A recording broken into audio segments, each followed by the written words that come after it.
School Children by William Butler Yeats. I walk through the long schoolroom, questioning. A kind old nun in a white hood replies.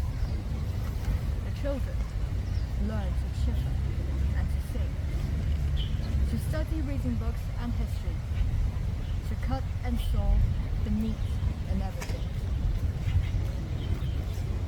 In the best modern way, the children's eyes, the momentary wonder stare upon a 60-year-old smiling public man. I dream of a Leadian body, bent above a sinking fire, a tale that she told of harsh reproof or trivial event. That changed some childish day to tragedy, told, and it seemed that our two natures blend into a sphere from useful sympathy, or else to alter Plato's parable into the yolk and white of the one shell. And thinking of that fit of grief or rage, I look upon one child or t'other there, and wonder if he stood so at that age. For 7 daughters of the Saint Michel, something of every peasant's heritage, and had that colour upon cheek or hair, and thereupon my heart is driven wild. She stands before me as a living child. Her present image flows into the mind. The quadricentral finger fashioned it, hollow of cheek as though it dragged the wind, and took a mess of shadows for its meat. And I thought never of letting her had pretty plumage ones enough of that. Better to smile on all that smile, and show there's a comfortable kind of old scarecrow. What useful wonder, a shape upon her lap. Honey of generation had betrayed, and now must sleep, shrink, struggle to escape. As recollection of the drug beside, would think her son, the she a seer shape, with 60 or more winters on his head, a compensation for the pang of his birth, or the uncertainty of his setting forth. Plato thought nature but a spoon that plays upon a ghostly paradigm of things. Soldier Aristotle played the toss upon the bottom of the king of kings. World-famous golden side Saratus, fingered upon a fiddlestick or string. Where the stars sang and careless muses heard, old clothes upon old sticks to scare a bird. Both moms and mothers worship images, but those the candles light are not as those that animate a mother's reveries, but keep a marble or bronze response. And yet, they too break hearts, oh presences, that passion, piety of affection knows, and that all heavenly glory symbolize. O self-grown mockers of the man's enterprise. Labour is blossoming or dancing where the body is not bruised to pleasure soul, nor beauty born out of his own despair, nor blare-eyed wisdom out of midnight oil. O chestnut tree, great rooted blossom, are you the leaf, the blossom, or the bowl? O body swayed to music, O brightening glance, how can we know the dancer from the dance? In memory of Eva Gorbooth and Con Makovich by William Butler Yeats. The light of evening, the citadel. Great windows open to the south, 2 girls in silk kimonos, both beautiful, one a gazelle. With the raving autumn shears blossom from the summer's wreath. The older is condemned to death, hardened, drags out lonely years, conspiring among the ignorant. I know not what the young dreams, some vague utopia, and she seems, when withered old and skeleton gods, an image of such politics. Many a time I think to seek one or the other out and speak of that old Georgian mansion, mixed pictures of the mind recall the table and the talk of youth. Two girls in silk kimonos, both beautiful, one a gazelle. Dear shadows, now you know it all the folly of a fight, with a common wrong or right. The innocent and the beautiful have no enemy but time. Arise and bid me a strike a match. Arise and bid me strike a match, and strike another till time catch. Should the conflagration climb, run till all the sages know. We the great gazebo built, they convicted us of guilt. Bid me strike a match and blow. Pencil Letter by Irina Ratushinskaya. I know it won't be received or sent.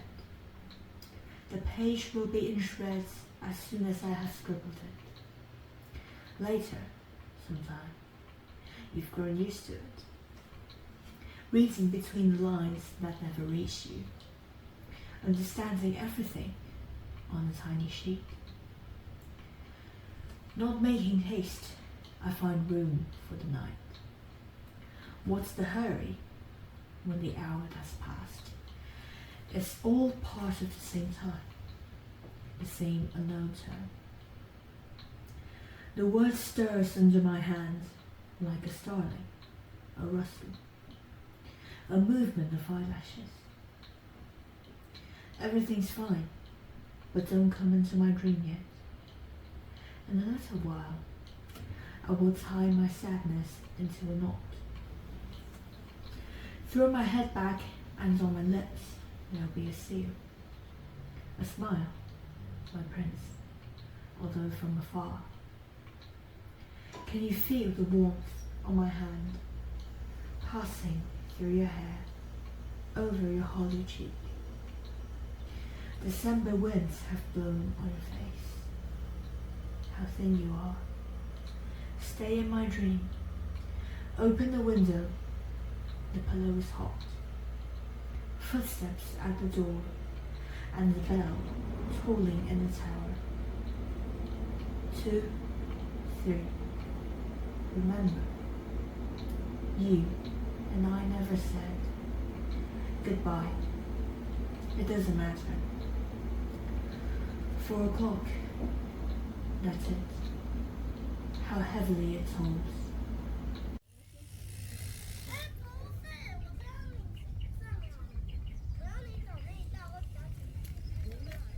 Road Not Taken by Robert Frost. 2 roads diverge in the yellow wood, and sorry I do not travel both. And be one traveler, long I stood, and looked down one as far as I could, to where it bent in the undergrowth. Then took the other, as just as fair, and having perhaps the better claim, because it was grassy and wanted wear. Though as for that, the passing there had warned them really about the same, and both that morning equally lay. Leaves no step had trodden black. Oh, I kept the first for another day. Yet, knowing how way leads to way, I doubted if I should ever come back. I shall be telling this with a sigh. Somewhere ages and ages hence, 2 roads diverged in a yellow wood, and I took the one less traveled by. and that has made all the differences.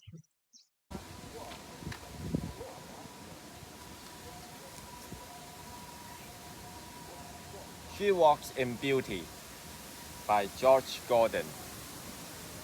She walks in beauty, like the night of cloudless climes and starry skies, and all that's best of dark and bright meet in her aspect and her eyes, thus mellowed to that tender light which heaven to gaudy day denies. One shade the more, one ray the less, hath half impaired the nameless grace, which waves in every raven tress, or softly lightens so her face, where thoughts serenely sweet express, how pure, how dear their dwelling place, and on that cheek and all that brow, so soft, so calm, yet eloquent.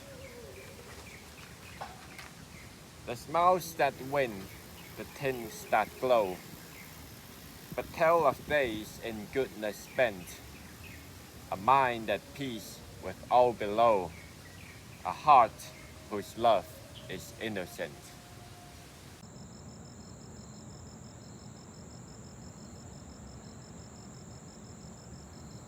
Oh Captain, my Captain, our fearful trip is done. The ship has weathered every wreck, the prize we sought is won. The port is near, the bells I hear, the people all exulting, while follow eyes the steady kneel, the vessel grim and daring. But oh heart, heart, heart, oh the bleeding drops of blood, where on the deck my captain lies, fallen cold and dead. Oh Captain, my Captain, rise up and hear the bells. Rise up, for you the flag is flung, for you the bugle trills, for you bouquets and ribboned wreaths, for you the shouts are crowding, for you they call the swaying mass, their anger faces turning. Here, Captain, dear father, this arm beneath your head, it is some dream that on the deck you've fallen cold and dead. My captain does not answer, his lips are pale and still. My father does not feel my arm, he has no pulse nor will. The ship is anchored safe and sound, its voyage closed and done. From fearful trip, the victor ships comes in with object won. Exult, O swords, and ring, O bells, but I with mournful tread walk the deck my captain lies, fallen, cold, and dead. Birds against the April wind flew northward, singing as they flew. They said, the land we're leaving behind has soils of corn blades, blood of dew. Oh, winged birds, flying from the south, what saw and hear ye, gazing down? We saw the mortars up their mouth, the sickened camp, the blazing down. Beneath the bevoked starry lamps, we saw your march-worn children die in shrouds of moss, in cypress swamps. We saw your dead uncoffined lie. We heard the starving prisoner sighs, and saw, from line and trench, your sons follow our flight with homesick eyes. Beyond the battery smoking guns, and here and slowly only wrong, and pine, I cried, oh wing-worn flocks. We heard, They sang the freedman's song, the crash of savory broken logs. We saw from new uprising states the treason nursing mischief spurned, as crowding freedmen ample gates, the long estranged and lost returned. Or darky face seemed an old, and hands horned hard with unpaid toil, with hope in every rustling fold. We saw your starred groped flag uncoil, and struggling up through sounds accursed, a grateful murmur plumbed the air, a whisper scarcely heard the first. The field, the listening, heaven with prayer, and sweet and far as from a star, replied a voice which shall not cease, till, drowning all the noise of war, it sings the blessed song of peace. So to me, in the doubtful day of chill and slowly greening spring, low stopping from the cloudy gray, the wild birds sang or seemed to sing. They vanished in the misty air. The song went with them in their fight. But lo, they left the sunset fair, and in the evening there was light. The next one will be Vietnam Epic Treatment. It's the poem talking about the Vietnam War. Play audio by Donald Reveal. It doesn't matter a damn what's playing. In the dead of winter. You go. Days of 1978 to 79. And we went because the soldiers were beautiful and doomed as Asian jungles. Kept a fire Christ-like. In the hopeless war, I did not go to in the end because it ended. The 20th century, it was a war between peasants on the one side, hallucination on the other. A peasant is a fire that burns, but is not consumed. His movie never ends. It will be beautiful. Every winter of our life, my love, as Christ crushes fire into his wounds. Equally, no matter when their movies end. Hallucination destroy the destroyers. That's all. There has never been a president of the United States. And the 21st century, hallucinations versus hallucination. In cold battle, in dubtious battle, no battle at all because the peasants have gone away far into the lost traveler's dreams, into a passage from Homer, a woodcutter hillsides, peacetime superstition movie, on a cold night Hector, on a cold night Achilles. Around the savage and the maniac, the woodcutter draws a ring of fire. It burns all winters long. He never tried of it, and of good reason.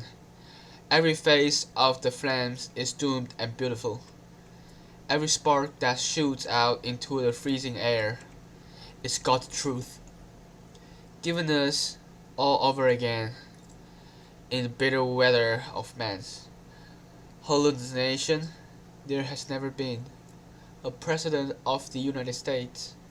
There has never been a just war. There has never been any life beyond this circle of firelight. Until now, if now is no dream, but an Asia.